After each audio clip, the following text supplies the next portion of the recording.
watching Sam TV.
Keep watching Sam TV.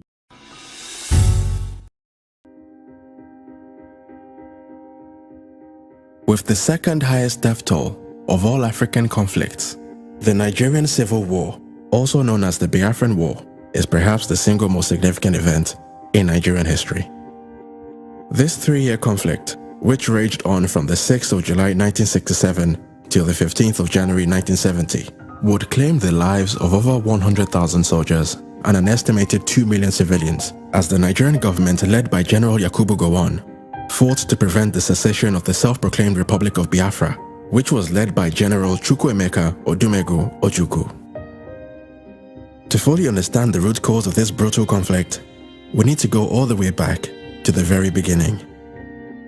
Upon gaining independence from Great Britain in 1960, the newly formed Nigerian Republic was greatly divided, as its three largest ethnic groups struggled to live in harmony. Beyond the more obvious distinctions like language, clothing, and marriage customs, Nigeria's three main ethnic groups also had fundamental differences in values and worldviews, which had been developed over the many centuries leading up to the colonial era and the formation of the Nigerian state.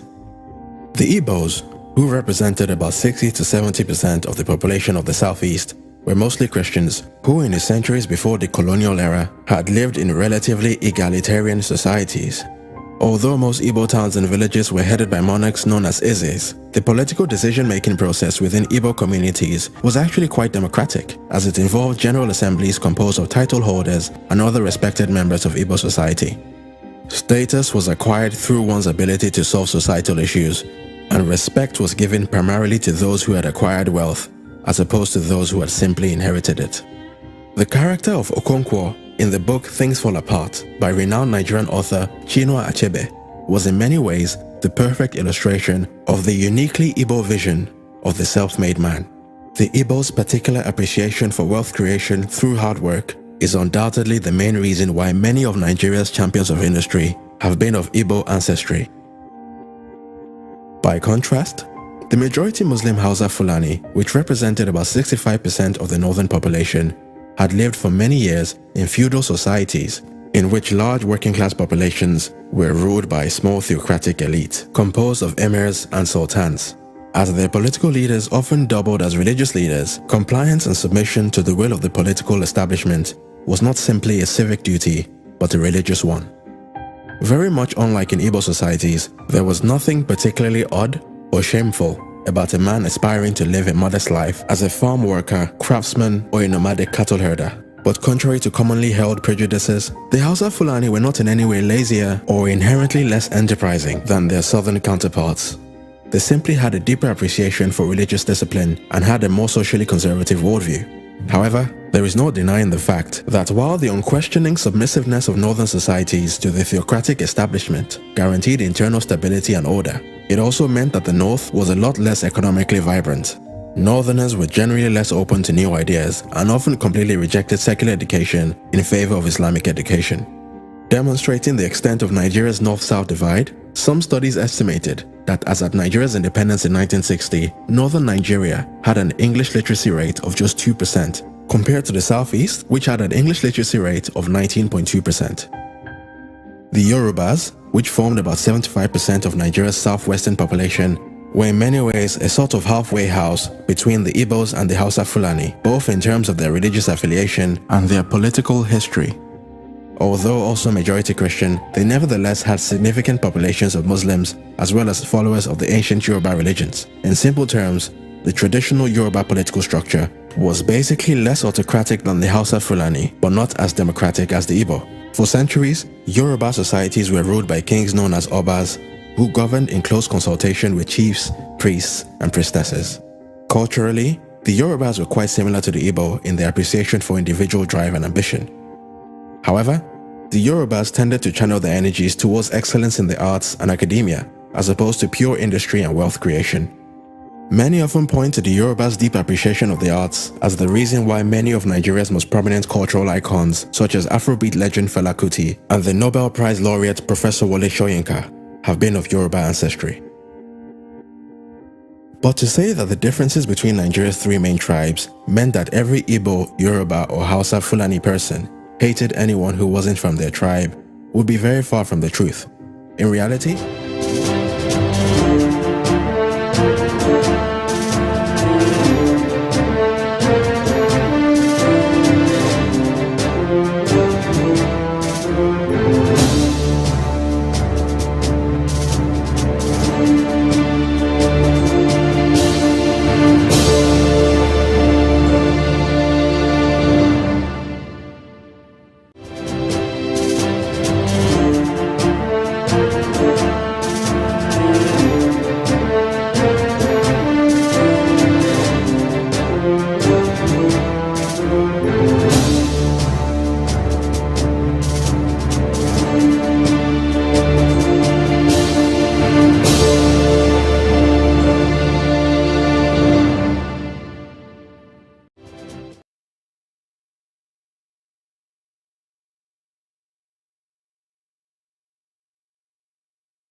Today is the 13th day of the month of January, the year 2026, and it's almost 2 days to the middle of the month, and it started just like some few days ago. The month started, and we're all here saying it's a new year.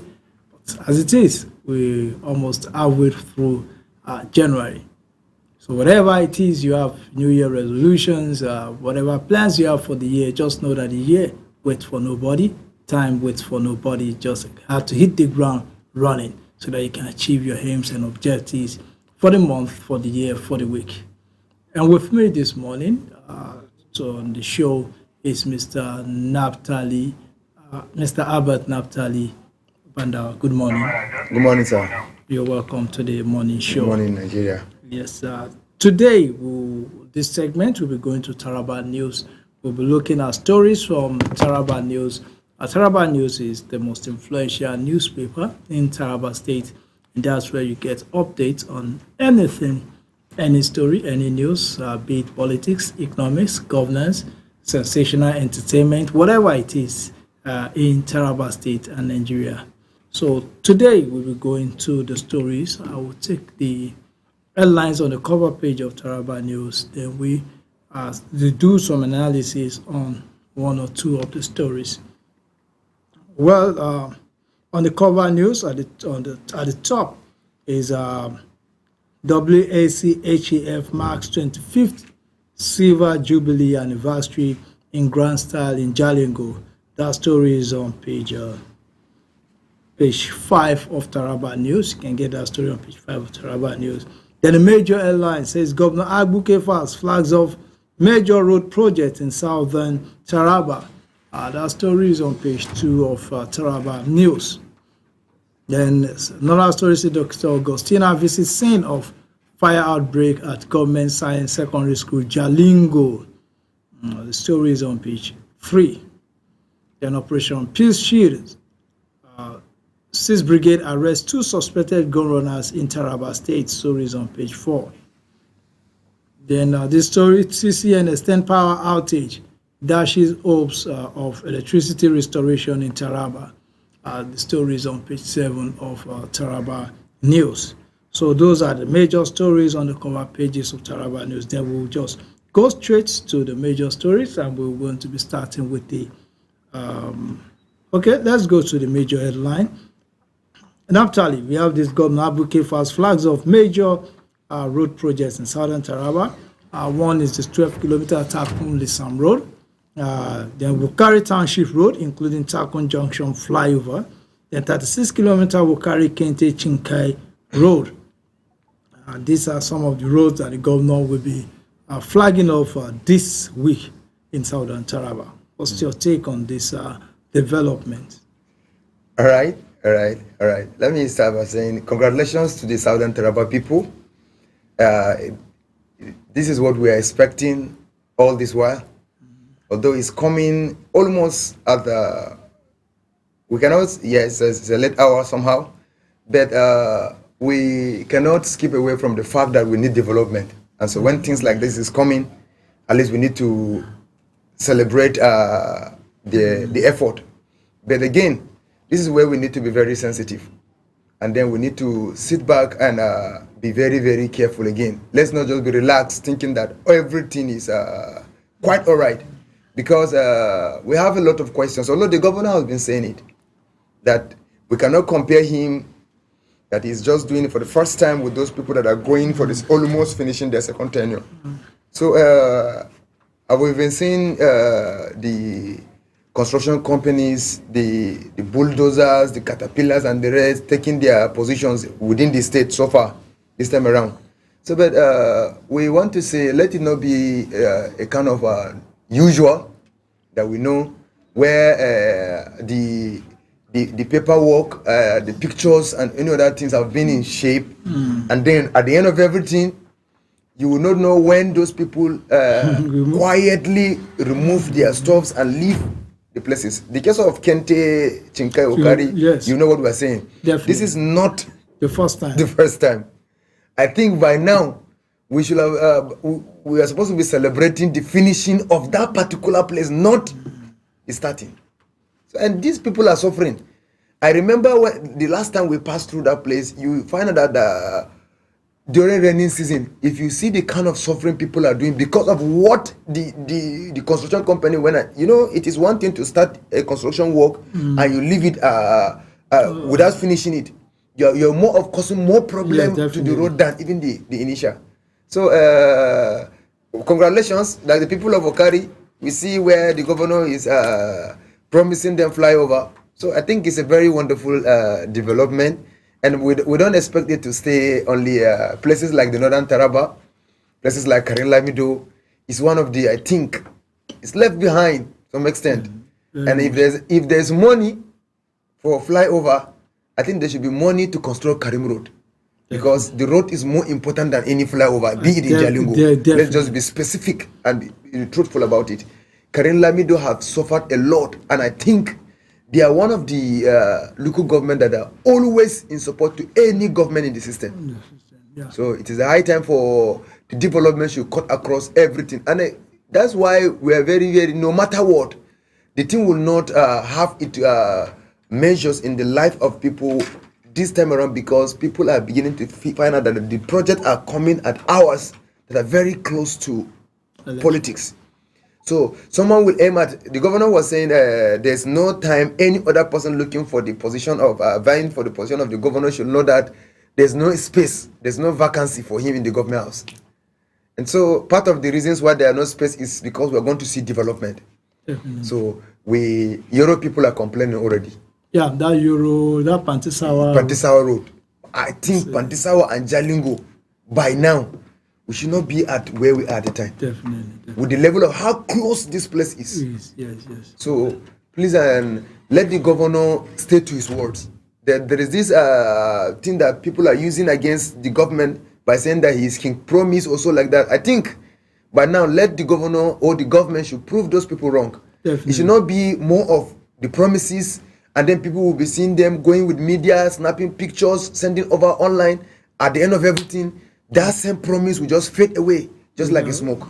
Thank you. So, thank you. Thank you very much. And I think it is instructive to understand that what Naphtali just said is he is not trying to put blame, but is critically analyzing the issues and criticizing positively, constructively, because let us look at this road, the Wukari Kente Chinke Road.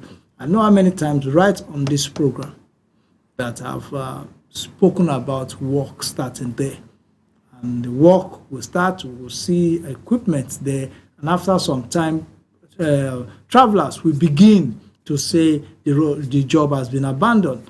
And so many times on this program, on the morning show and other programs, I've seen situations whereby people get stuck on the road, accident occurs, robberies, kidnapping occur because of the bad state of the road. So these are issues that are there, and we have to speak about them. So with this flag off, we believe this should be the final time. We'll be speaking about the construction of this road and the rest of it. And the thing is this, it's a 35-kilometer road. There should be a time limit for the starting and completion of the road, and the quality of job to be done is also of major importance. Then one of the roads that really got me happy again is the Takum Lisam Road, linking Takum to Usa local government. These are two major local governments in Southern Taraba, and I think it's a very, very good one, so that the people of Usa don't feel left out. Then for the Wukari, for the Takum Junction flyover, this is my views about flyovers in Taraba for now. As far as I'm concerned, we have more pressing issues in terms of roads than building flyovers. To me, the flying flyover in Taraba now is just ornamental, and it's not, well, we can say for the future, but why invest so much money for the future when you have other roads, like you said, Karim Lamido, Europe, Pantisawa. These are roads that it will bring in immediate investment, immediate economic activities. I think by the time we're done with these roads, then we can begin to connect for the future. Well, I don't know. Maybe probably this is Southern Taraba. By the time they come to the north and central, you will see those roads, the Kurmi, the Baisa Road, the Karim Lamido Road, the Euro Road. Probably, maybe there are plans for that. But for now, I think we should focus more on roads that leads to where our economic activities lies. And where does our economic activities lie? They lie in the villages. So roads that leads to these villages, to the market, those are the things we focus on. Kudos to the governor for that, but we just have to say it the way it is. And it's a good one, and I believe the people of Southern Taraba should monitor this project and ensure that they give real-time updates on the progress. He has done well, so we say congratulations to the people of Taraba State for the flag of this project. So thank you. With this, let's go to another story where we say Dr. Augustina visits scene of fire outbreak at Government Science Secondary School, Jalingo. Dr. Augustina, the Commissioner of Basic and Secondary Education, Taraba State, has paid an on-the-spot assessment visit to Government Science Secondary School, GSSS, Jalingo, following a fire outbreak that affected part of the school on Sunday, 11 January 2026, around 2 p.m. During the visit, Dr. Augustina, together with the Permanent Secretary, Alhaji Idris Egoje, and the Secretary, Mr. Benjamin Zantimaba, inspected the damaged facility, the multipurpose examination hall destroyed by the inferno. They expressed deep concern over the incident and sympathized with the school management, staff, and students for the losses recorded. He commended the school authority, especially the principal, Ibrahim Modibo, which helped prevent the fire from spreading further. Now, what I say is this. At this, I don't know why people still set fire on bushes. This part of the, I see it everywhere. People just set fire on bushes, and this time of the year, it is the weather is dry. There's Harmattan wind. It's easy for fire. Don't be surprised that it's just someone that wants to burn the bush that led to this. I think they should completely outlaw the bush burning. It should be completely outlawed. I see people do, even around it, they just say, I look at it, this thing will dry off.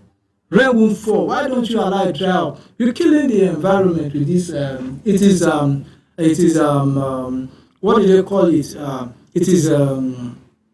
You are abusing the environment when you set fire on the bush and then. So there should be a law. There should be sensitization on bush burning.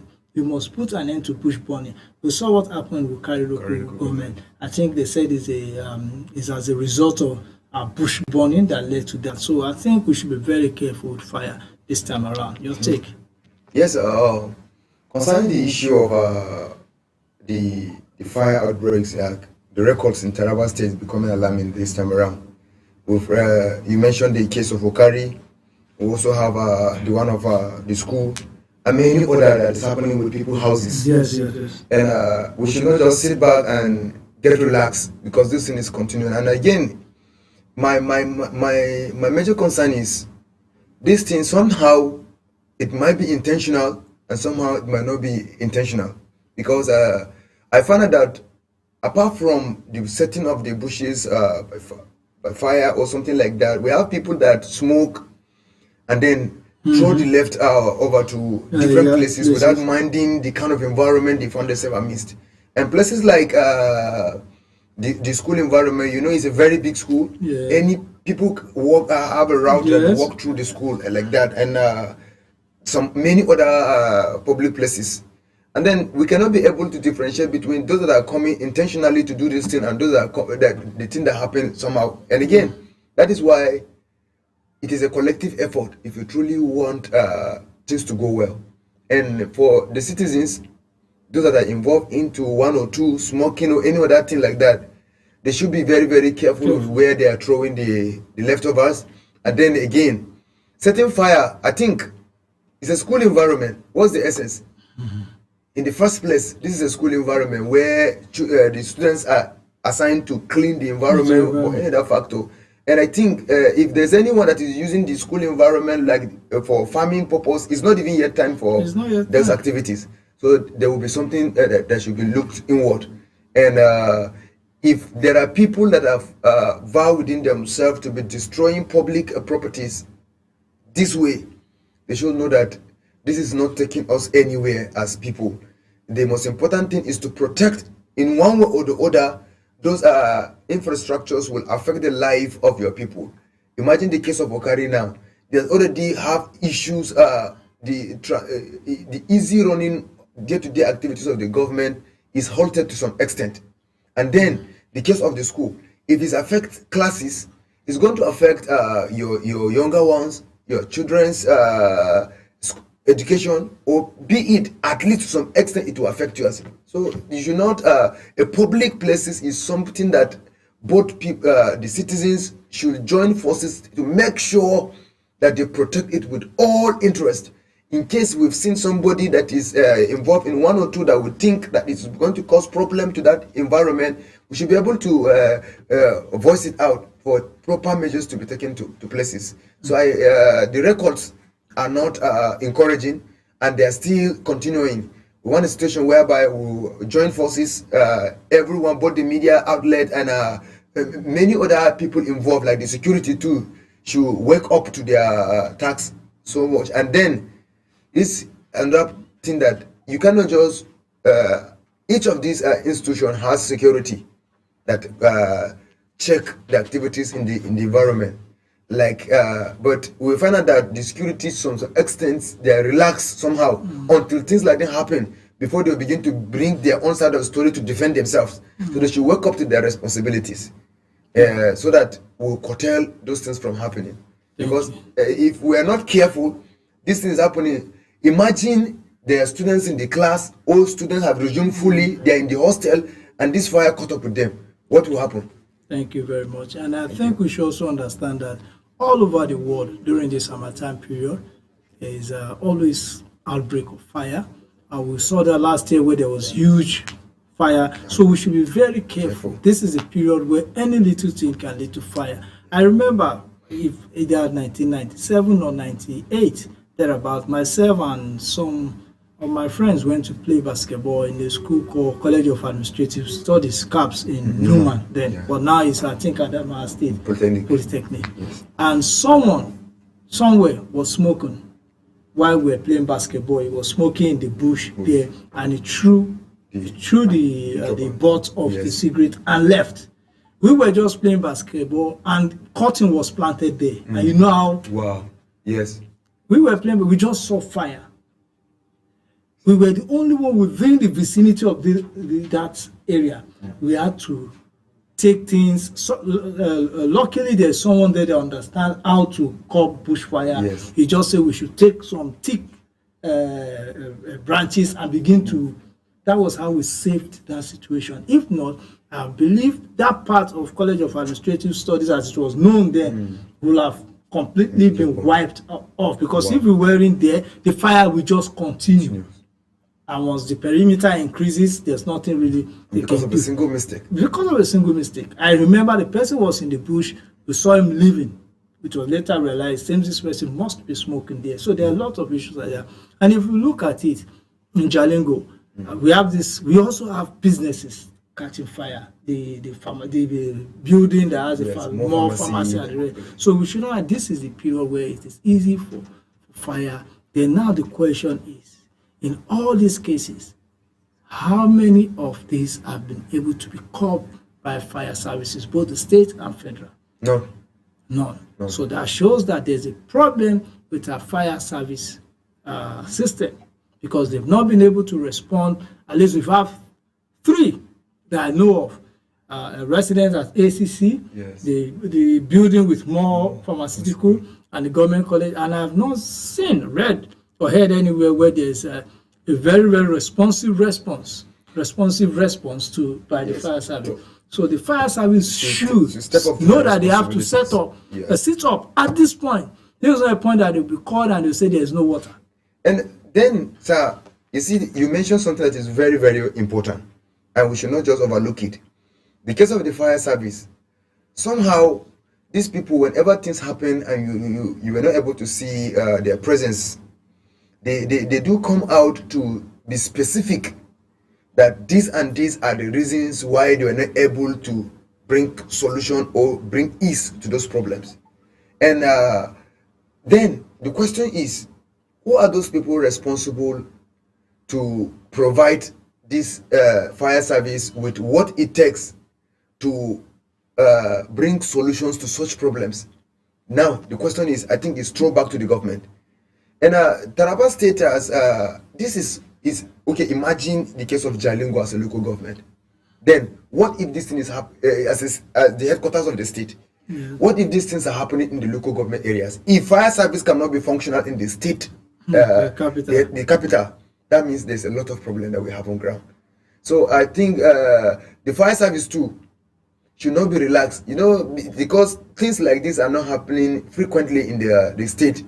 Maybe that's why they are too relaxed, and they assume that they have less work to do. But any emergency institutions, they should know that their work is very sensitive, because they don't know the hour or the day that things like this will happen. So they should be at alert. I have a case where, as you mentioned, they were saying that they don't have water in the tank or something like that. Will they wait for something to happen before they will know that there should be a provision of water? And then the government too, if they are the one to make provision for such things, Yes. they should know that by now it is alarming. They should do what is necessary in order for us to save. This is a precaution that we're supposed to make, not that something must happen before this will come into the picture. Thank you very much. And the other time there was a fire incident, sometime last year, we spoke to the state commander of the Federal Fire Service, and he was to be on our program. Unfortunately, there was some issues. So probably maybe we will speak to him again. I will speak to him so that he can come and even educate us on what to do to prevent fire. I think apart from the fact that they need to educate us on how to prevent fire, especially in this time of the year. So with this, let's go to another story, which is Operation Peace Shield. 6th Brigade arrests 2 suspected gun runners in Taraba State. The troops of 6th Brigade Nigerian Army Secretary Operation Wild Stroke has recorded another operational success under Operation Peace Shield, with the arrest of 2 suspected gun runners during a coordinated intelligence-led operation conducted in Taraba State. On 11 January 2026, troops of 6th Brigade Nigerian Army, in conjunction with the operatives of the Defense Intelligence Agency, acted on credible intelligence, trailed and apprehended a suspected gun runner identified as Mr. Christopher Adamu, also known as Sofa, aged 48 years old. The suspect was arrested at Sebos Joint, Mayodasa General Area of Jalingo Local Government Area. So, preliminary investigation revealed that the suspect is actively involved in illegal arms trafficking. Well, some items have been recovered from him. So, also, following actionable intelligence obtained from the first arrest, troops apprehended another suspect gun identified Mr. James Yang, aged 37 years, at Tautri village on the outskirts of Angwambera, Adokula Local Government Area of Taraba State.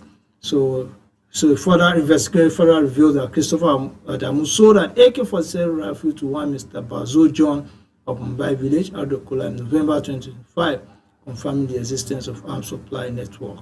So, wow, good work by the Nigerian Army through the 6th Brigade.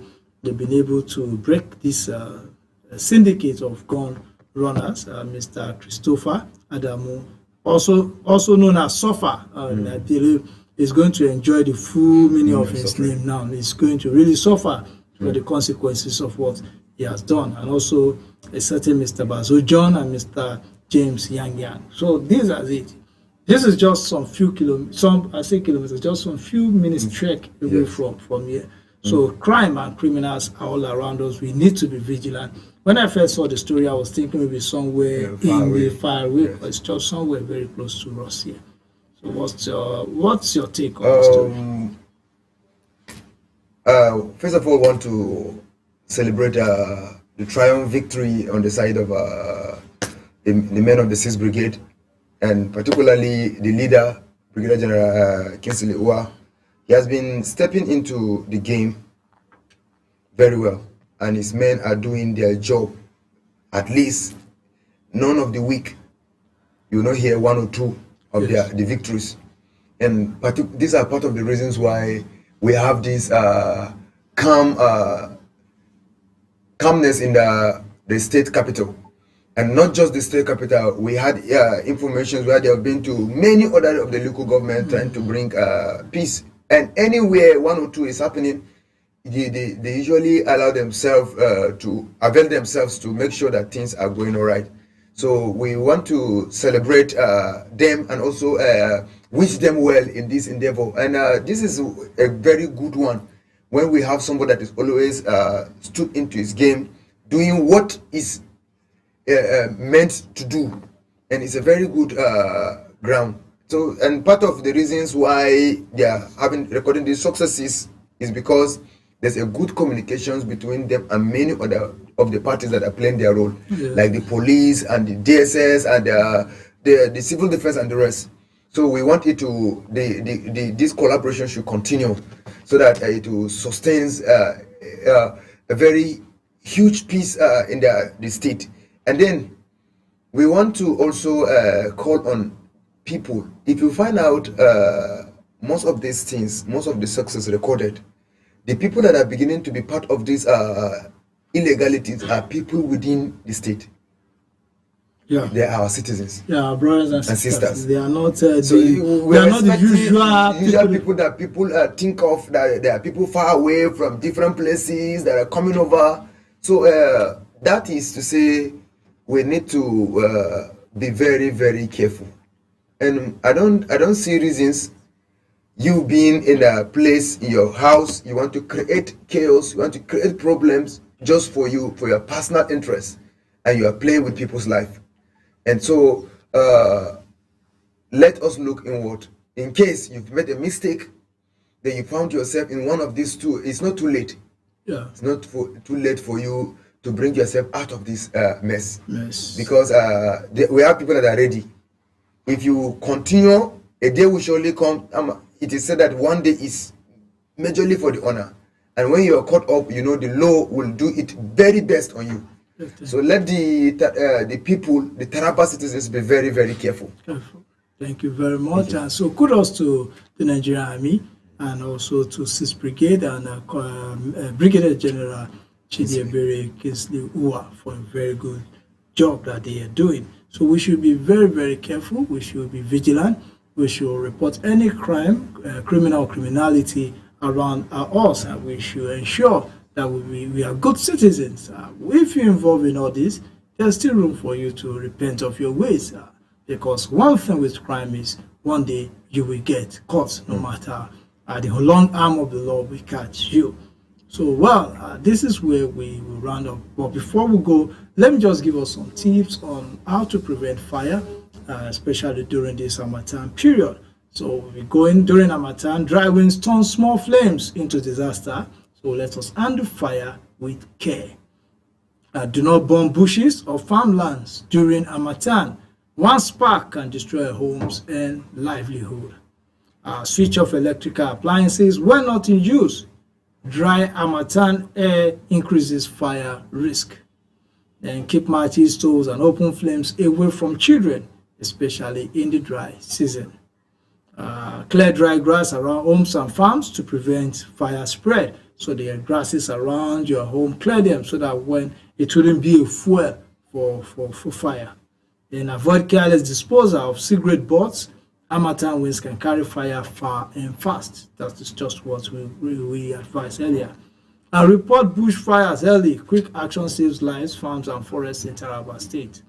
Fire prevention during Harmattan is everyone's responsibility. It is our responsibility to prevent fire and to respond to fire outbreaks. Thank you very much, Naphtali, for a very brilliant presentation from you. So, well, this is where we draw the curtain on the morning show on Sun TV. So by 10 a.m.,